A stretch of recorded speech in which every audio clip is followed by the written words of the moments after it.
Boa noite, pessoal. Antes de começar a palestra, eu acho interessante falar um pouco sobre mim e o porquê que eu estou aqui hoje na Campus Party. Isso é uma pergunta interessante porque eu tenho 18 anos e é difícil uma pessoa com 18 anos pegar o microfone, subir no palco e fazer uma palestra na Campus Party. Então, o meu nome é Pedro Loz, eu tenho 18 anos, como eu falei antes, e eu comecei a fazer vídeos de ciência quando eu estava no ensino médio para um canal que eu chamei de Ciência Todo Dia. E logo que eu comecei, eu recebi críticas positivas, várias críticas positivas, pessoas que gostavam dos vídeos, gostavam da maneira que eu estava passando o conteúdo, e também recebi críticas negativas. A maior parte das críticas negativas, até me chama a atenção, era por parte da minha idade, não por causa do conteúdo em si. Então as pessoas não estavam me criticando pelo fato de eu estar ensinando ciência ou de eu estar dando uma de professor, sabe? Elas me criticavam justamente pelo fato de eu ter 18 anos e ter um canal de ciência. Mesmo assim, eu continuei e hoje em dia o canal já alcançou 800 mil brasileiros ao todo. Tem mais de 100 mil pessoas que acompanham nas redes sociais todos os ensinamentos que o Ciência Todo Dia vem trazendo semanalmente. E, além disso, eu fui convidado no final do ano passado, para ingressar na plataforma YouTube Edu, que é uma plataforma de ensino com todos os professores, um dos maiores canais de ensino brasileiros, e eu sou o professor mais jovem do YouTube Edu. Eu também sou um dos professores no Brasil da equipe que faz os vídeos da Khan Academy, não sei se alguém conhece. Então, tudo isso são conquistas muito grandes para mim, não só pela minha idade, mas para mim como pessoa. Eu fico muito feliz por ter atingido ela.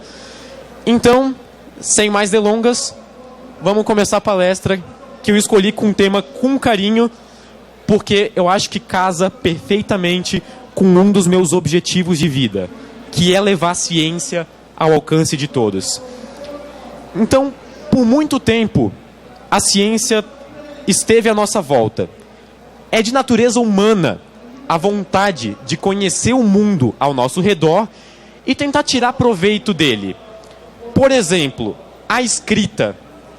Aqui eu tenho um bloco de argila da Mesopotâmia, cunhado com algumas letras, que pertenceu a alguém que na época não existia, não era bem a definição astrônomo ainda, até pelas origens da astronomia, mas pertenceu a alguém que eu vou chamar de astrônomo, que estava tentando registrar alguns fenômenos astronômicos.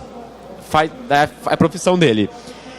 Esse bloco é datado de 482 a.C., o que faz dele um registro científico muito antigo, mas ainda assim recente, em escala de tempo geológica. Esse bloco, ele representa muito para a nossa sociedade, porque nem sempre a gente conseguiu escrever as nossas coisas. Naquela época, as pessoas dependiam da observação dos efeitos dos fenômenos astronômicos para ver quando que as novas estações chegariam, e quando as novas estações chegariam, elas poderiam prever isso e tentar ver se isso ia ter algum impacto negativo ou positivo nas plantações. Se elas errassem a previsão dos fenômenos, a plantação ia para o saco, e isso seria uma catástrofe em uma época em que não existia teleentrega. Mas antes da escrita, existe ainda outro indício dos nossos primeiros registros científicos, que seria a agricultura. A nossa capacidade de controlar o ambiente, de tirar proveito dele e transformar isso em comida, em alimentação, para garantir a subsistência da nossa espécie. A agricultura data de 12 mil anos atrás. 12 mil anos é muita coisa, não tanto em escala de tempo geológica, mas em termos humanos é muita coisa. E a agricultura, o início da agricultura marca um ponto importantíssimo na história da humanidade, em que as sociedades deixaram de ser nômades, elas deixaram de andar por aí durante todo o tempo procurando por comida, até acabar o estoque de comida e tem que andar de novo e repetir o processo. Então as sociedades deixaram de ser nômades e começaram a se fixar em algum lugar. Se a agricultura não tivesse começado há 12 mil anos atrás, ou tanto faz 6 mil anos atrás, 5 mil anos atrás, um mês atrás, a gente ainda estaria sem casa fixa. Então a nossa necessidade de conhecer o ambiente e de realmente usar a ciência a nosso favor nos fez muitos benefícios, inclusive conseguir uma casa fixa. Mas quando eu falei da escrita, a escrita também foi uma revolução importantíssima. Por quê? A ciência em si é muito importante, só que a gente precisa de um jeito eficaz de passar a ciência para os outros. E é aí que entra a escrita. A capacidade de transformar fonemas em símbolos, como esse que vocês podem ver aqui. Até eu achei curioso que tem uma suástica aqui. Não sei se vocês conseguiram perceber ou não, mas isso é um símbolo árabe, constava no alfabeto. E a capacidade de transformar fonemas em símbolos, passar para um papel, para depois esses símbolos serem lidos, interpretados pelo nosso cérebro e transformados em fonemas de novo, é uma capacidade quase mágica do nosso cérebro. Só que mesmo assim, mesmo sendo tão incrível, a escrita não entrou direto na nossa sociedade. Ela não começou imediatamente a fazer parte das nossas vidas. Como vocês podem ver nessa imagem, foi só aqui, no século VI, que o número de livros publicados, na época, no caso, manuscritos, começou a se tornar expressivo. No século VI inteiro, nos 100 anos que fizeram parte do século VI, foram publicados 10 mil cópias. Gente, 10 mil cópias em um século inteiro dá cerca de 100 livros por ano, o que não é nada comparado aos 2 milhões e 200 mil livros publicados anualmente agora. E a verdadeira revolução na passagem de conhecimento por escrito, como vocês podem ver nesse gráfico, esse gráfico é lindo, eu sou apaixonado por esse gráfico, veio no século XV. O que aconteceu de importante no século XV? Eu dou um abraço em quem acertar. Acertou. Foi inventada a máquina de Gutenberg. Estou te devendo um abraço. A máquina de Gutenberg foi a primeira invenção que permitiu a impressão de livros e a publicação de livros em escala industrial.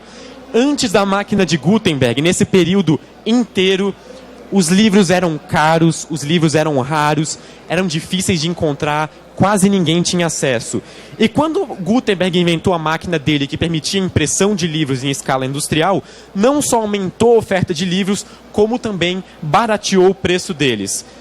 Essa é a máquina de Gutenberg. Ele pegava chapas, cunhava as letras na chapa e depois podia organizar elas da maneira com que ele fosse fazer a folha, pintava, passava tinta na chapa e prensava no papel. E assim era feito.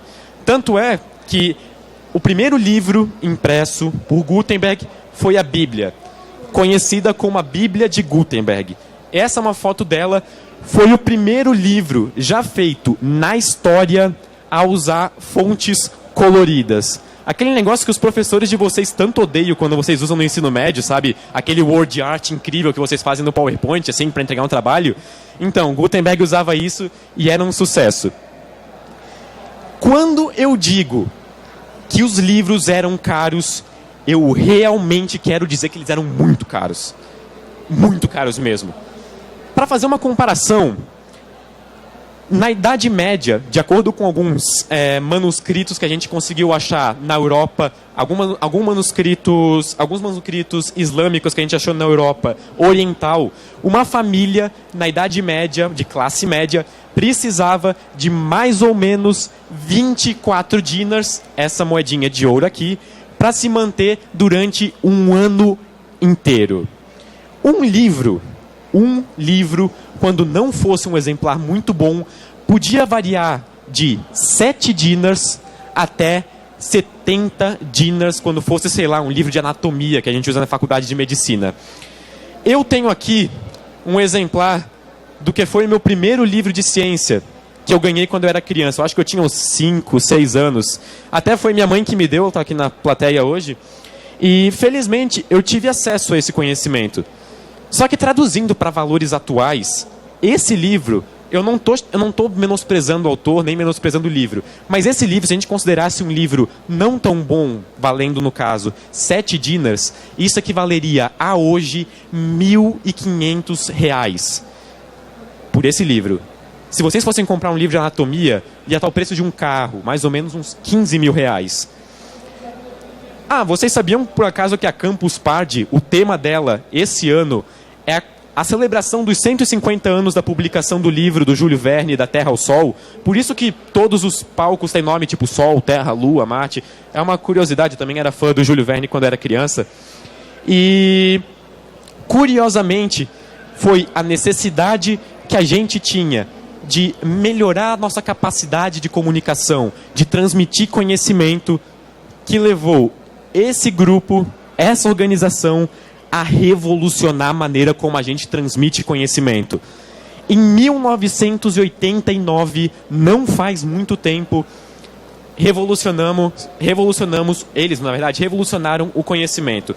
O CERN iniciou um projeto chamado World Wide Web. O www que vocês estão acostumados, ou pelo menos quem não é usuário do Chrome está acostumado a usar, para entrar em sites. Então, www significa World Wide Web. No começo, era uma iniciativa para cientistas poderem transmitir resultados de artigos científicos, papers, tudo isso de uma maneira mais rápida. E isso deu muito certo. Realmente, a comunicação era quase instantânea em 1989. Para quem aqui viveu na época em que a comunicação era feita por cartas, sabe como é chato esperar 1 mês ou 2 para receber a resposta. E eu não preciso dizer que a web deu muito certo, né?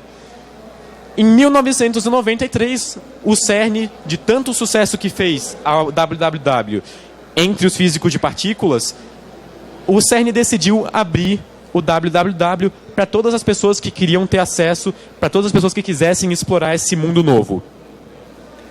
Agora, voltando aos livros, eles, durante muito tempo, foram a nossa principal maneira de divulgar a ciência.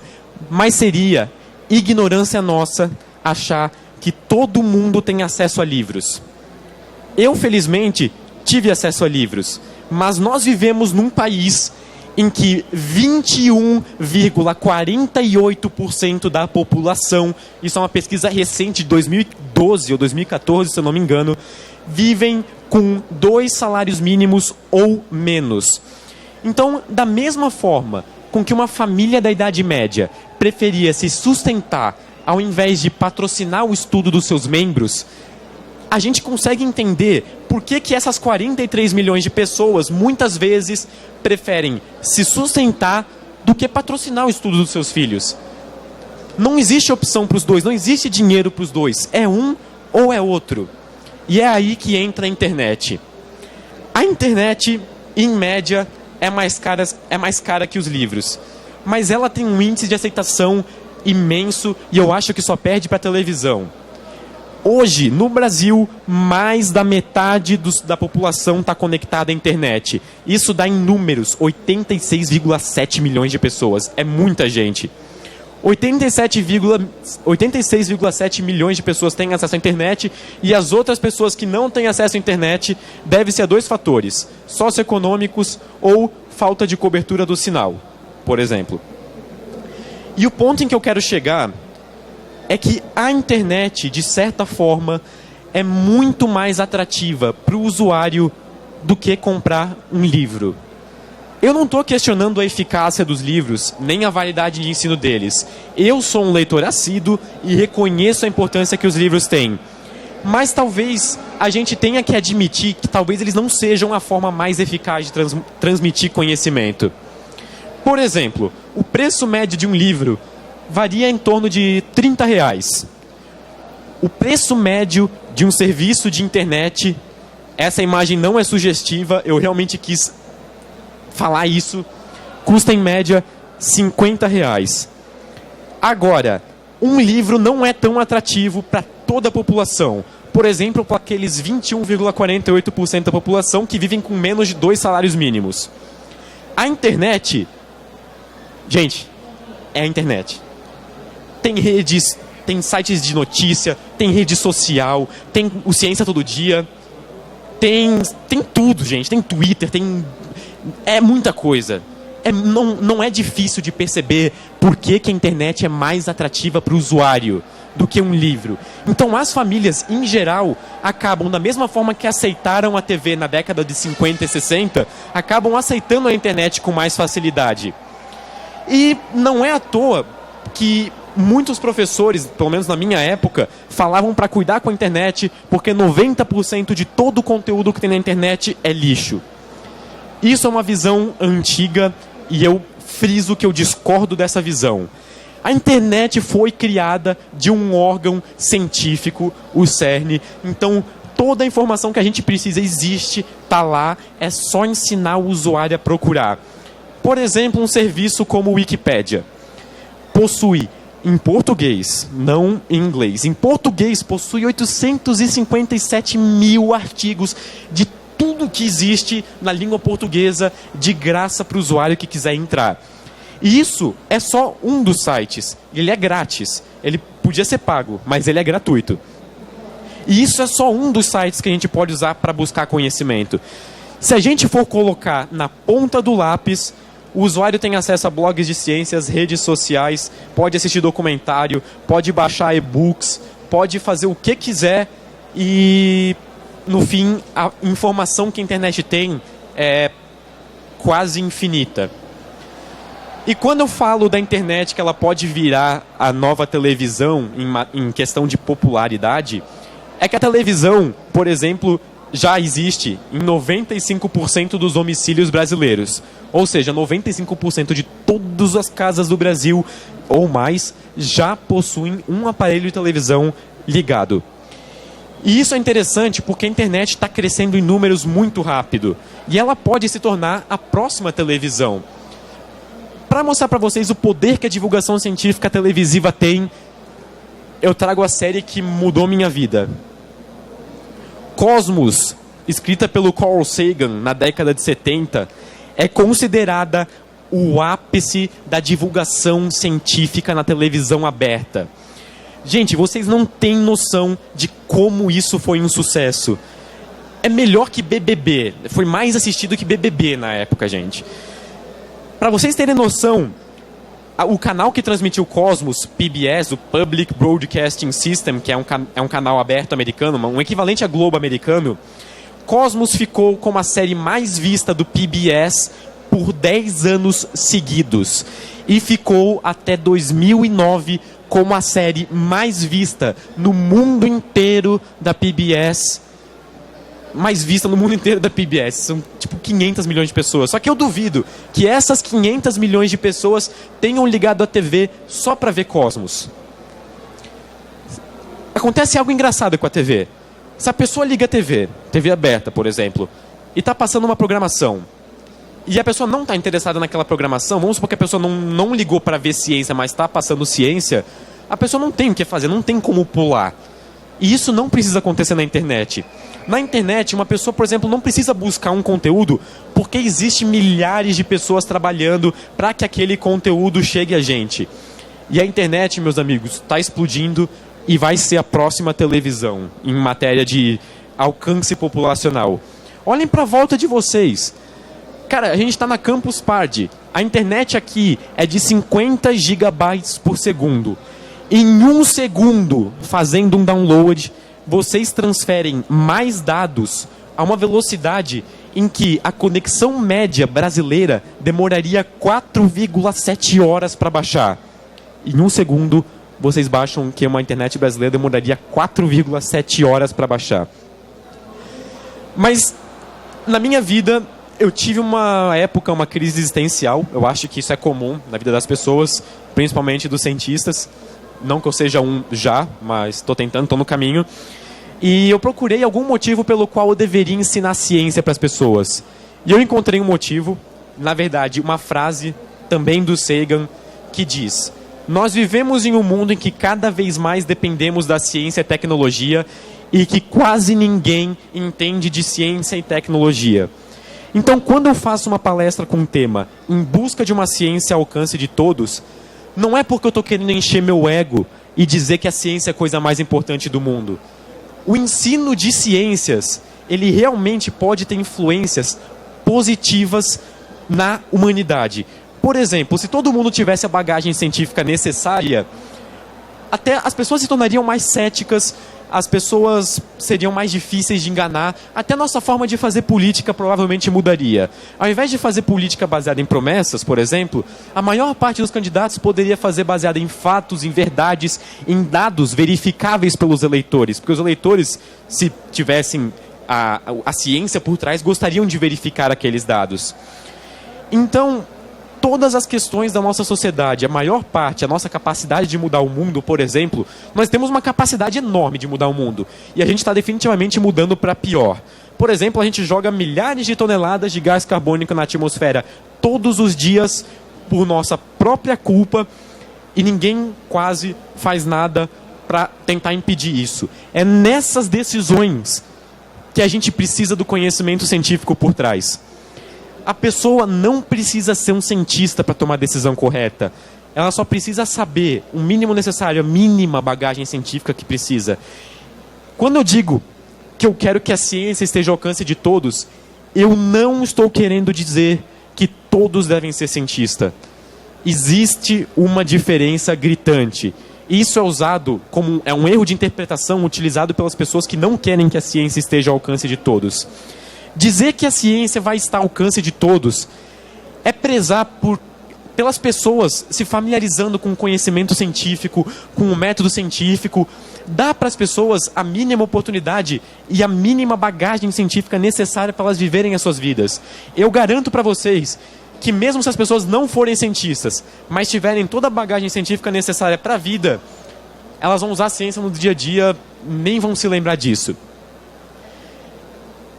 A gente quase chegou à extinção por uma falta de bagagem científica, podemos dizer assim. Vocês sabem quando? Faz pouco tempo. Na época da Guerra Fria. Nunca antes na história da humanidade a gente passou tão perto da extinção. Não foi por uma rocha espacial que ia colidir com a Terra, não foi por causa de uma doença, não foi porque algum grupo terrorista louco ia explodir o parlamento, nada disso. Foi por pura ignorância nossa e porque a gente escolheu as pessoas erradas para tomar a decisão. Naquela época, as duas potências mundiais chegaram a manter, no período máximo da Guerra Fria, um total de 60 mil ogivas nucleares. Reconhecidamente muito além da capacidade mínima necessária para extinguir a população do planeta Terra.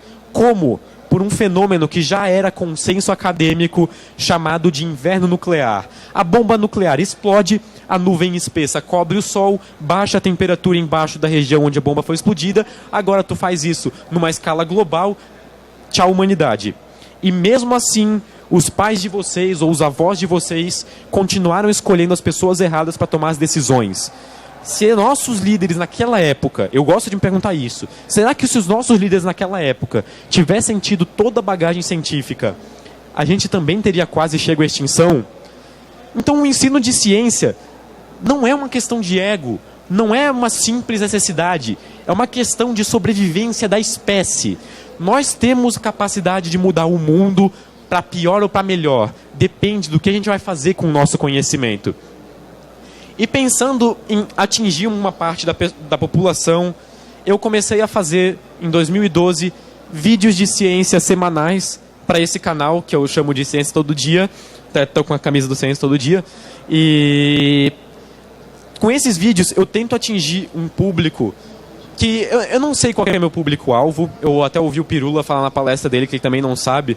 E isso é verdade, porque a gente acaba não percebendo. Mas as pessoas dizem que é tipo criança e adolescente, mas eu não sei, nunca parei para fazer uma pesquisa. Mas eu tento atingir as pessoas com vídeos curtos sobre ciência, que expliquem algum aspecto, alguma coisa que envolva ciência de uma maneira simples e rápida. Porque quem vai ver um vídeo no YouTube, na minha concepção, não tem tipo meia hora para ver um documentário na TV, então acaba indo ver um vídeo no YouTube. E eu tenho feito vídeos semanalmente desde 2012. Hoje em dia o canal tem 34 mil pessoas inscritas, já atingiu 800 mil brasileiros.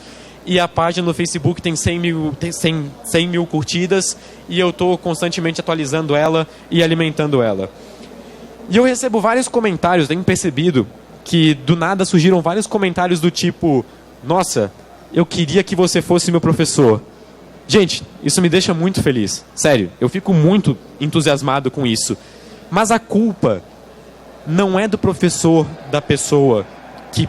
Não é do professor da pessoa que comentou isso. Porque o YouTube tem se mostrado uma ferramenta incrível na divulgação científica. Por quê? Porque a pessoa pode pausar o vídeo a hora que quiser, a pessoa pode retomar o vídeo a hora que quiser, a pessoa pode assistir mais tarde, montar uma playlist, mandar para amigo. Não é aquela mesma coisa de aula, a pessoa não é obrigada a ver aquilo. Então, como conclusão disso tudo, como uma consideração final, eu acho que já estou me estourando um pouquinho no tempo, daí vai dar tempo para a pergunta, mas eu acho que a ciência hoje em dia não está mais restrita aos órgãos acadêmicos. Hoje em dia, a ciência acompanha as nossas formas de comunicação e as nossas maneiras de interagir em sociedade. A ciência já foi elitizada, já foi uma coisa elitista há muito tempo, e hoje em dia, felizmente, não é mais. Eu e diversas outras pessoas do mundo, canais brasileiros como o Pirula, o Átila, o Ives, que estava aqui sentado, o Ciência e Astronomia, do Christian, que está ali sentado, várias pessoas, brasileiras ou não, até a página do Universo Racionalista, do Douglas, que está ali, várias pessoas tentam trabalhar, e a galera do SciCast, quase que eu esqueço o pessoal aqui, tentam trabalhar para fazer com que a ciência esteja ao alcance de todos, por essa maneira que a gente encontrou como sendo, por exemplo, a melhor, que seria, no meu caso, o YouTube. E eu tive a sorte de ter uma família que incentivava a minha curiosidade desde pequeno. Eu sei que nem todos são assim, nem todos são curiosos desde pequeno e etc. Mas a curiosidade de uma criança não deve ser subestimada. Eu alimentei a minha curiosidade e hoje em dia eu tenho vivido experiências incríveis. Uma vez eu ouvi o Sagan dizer no livro dele, Pálido Ponto Azul, que a astronomia é uma experiência de humildade e formadora de caráter. E eu posso dizer para vocês que a ciência mudou minha vida. Hoje em dia eu me sinto mais humilde. E além de tudo, eu me sinto humano. Obrigado, pessoal.